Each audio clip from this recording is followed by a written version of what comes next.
Hi everyone. इस video में हम लोग most important computer networking device के बारे में जानेंगे जो कि मोस्टली एग्जाम में पूछे जाते हैं। तो शुरू करते हैं।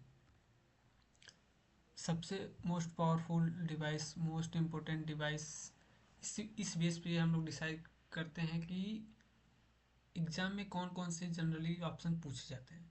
तो इस बेस पे हमने राउटर, स्विच, रिपीटर, ब्रिज और गेटवे को क्लासीफाई किया है।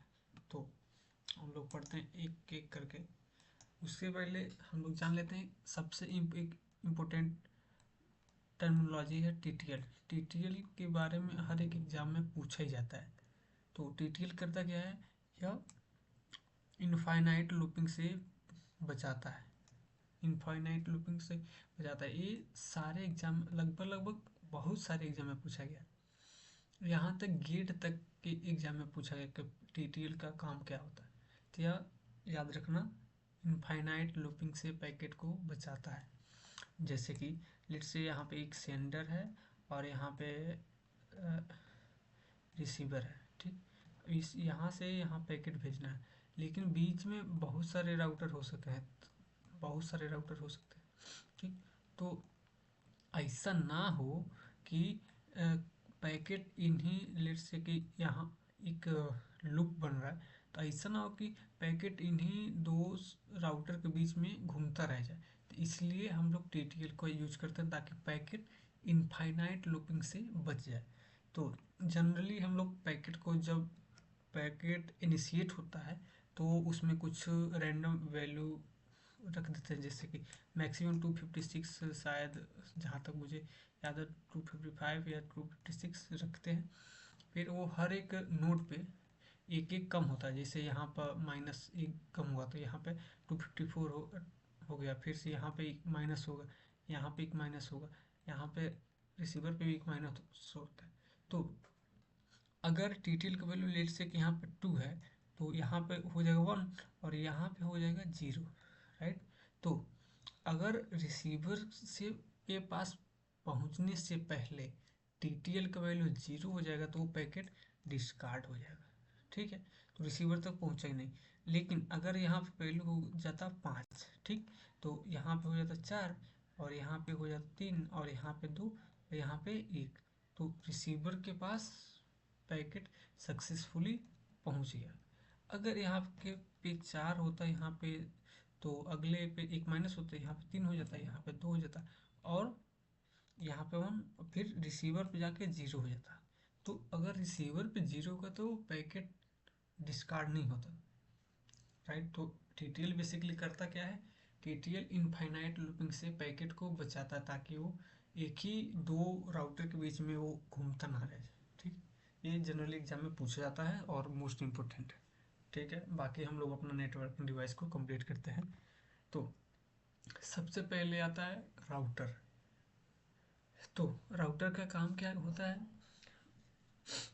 राउटर बेसिकली बहुत सारे डिवाइस को कनेक्ट करता है और बेस्ड ऑन आईपी एड्रेस उनको जो भी पैकेट उनके लिए होता है वो पैकेट को सेंड करता है। और यह नेटवर्क लेयर पे काम करता है, जो कि जनरली नेटवर्क लेयर 3 होता है, ठीक है। और ये भी काम करता है कि आपके लिए बेस्ट पाथ डिसाइड करता है। लेट्स से कि यहाँ पे सेंडर है, यहाँ पे रिसीवर, तो इधर बहुत सारे राउटर हो सकते हैं, तो ये बेस्ट पाथ डिसाइड करता है कि किधर से पैकेट जाएगा तो कम से कम उसको ट्रैवल करना पड़ेगा, ठीक है। तो यही लिखा है कि a router connects different network and sends data using IP address. तो जैसे कि हम लोग जानते हैं कि इस नेटवर्क की दुनिया में जितने भी डिवाइस ऑनलाइन नेटवर्क से कनेक्टेड है, इंटरनेट से कनेक्टेड, तो सबको एक आईपी असाइन होता है। तो जब भी पैकेट राउटर के पास आता है तो राउटर उस डिवाइस को पैकेट दे देता है। लेट्स से कि आप सर्च किए हो कि टॉप क्रिकेटर, तो जब भी पैकेट सर्वर से आपके राउटर तक आएगा तो ये राउटर आपके फ़ोन को दे देगा कि भाई लो, ये ये तुम्हारे लिए पैकेट है। ठीक है। तो राउटर का बेसिकली काम होता है कि वो आपके द्वारा जो भी पैकेट आपके लिए है वो दे देता है, ठीक। और यह नेटवर्क लेयर पे काम करता है, ठीक है। और अगला अपना डिवाइस है रिपीटर। तो बेसिकली रिपीटर का काम एकदम आसान है। रिपीटर जैसे कि आप देखिए यहाँ पे एक कंप्यूटर है, लेट से यहाँ पे एक क्लाइंट है और ये सर्वर है, ठीक। हो सकता है क्लाइंट और सर्वर बहुत दूर हो, बहुत दूर, ठीक। तो इस केस में अगर आपने कुछ रिक्वेस्ट किया है लेट से कि टॉप क्रिकेटर, तो उस केस में हो सकता है कि आपका जो भी रिक्वेस्ट जा रहा हो वो रास्ते में वीक हो जाए। वीक होने से हो सकता है कि डेटा लॉस हो जाए, हो सकता है कि आपका रिक्वेस्ट जो आपने किया उसका वैल्यू बदल जाए। आपने पूछा है कि टॉप क्रिकेटर और वहाँ पे कुछ और हो जाए, तो उसके लिए रिपीटर यूज है ताकि आपने जो भी रिक्वेस्ट किया है उस रिक्वेस्ट का वैल्यू अच्छा से सर्वर को पहुँच जाए और सर्वर आपको उसी के रिगार्डिंग आपको आंसर दे दे, राइट।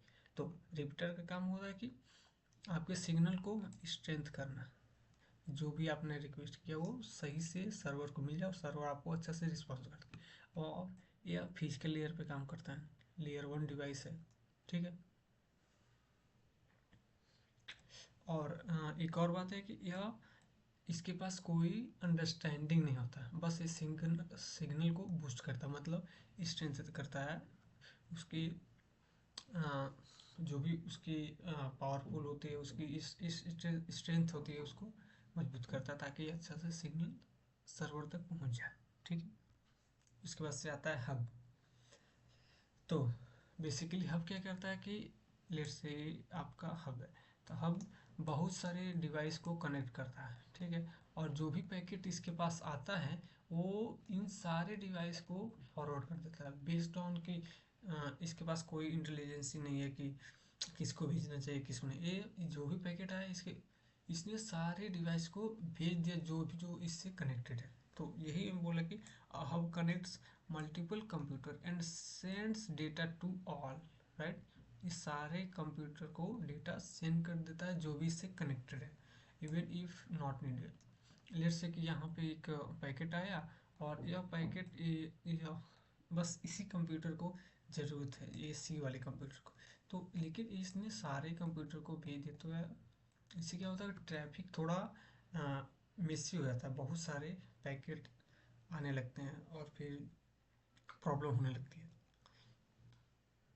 ये जो हब होता है ये भी फिजिकल लेयर पे काम करता है, इसके पास कोई इंटेलिजेंस नहीं होता है, इसके वजह से नेटवर्क में कंजेशन हो जाता है। जैसा कि अभी हम बोलते हैं कि लेट से अगर पैकेट बस इसी के लिए आ रहा है, तो लेकिन इसने सारे को पैकेट भेज दिया तो इस केस में प्रॉब्लम हो जाती है, राइट। और यह एक बहुत पुरानी टेक्नोलॉजी है और इसका कोई यूज ही नहीं करता।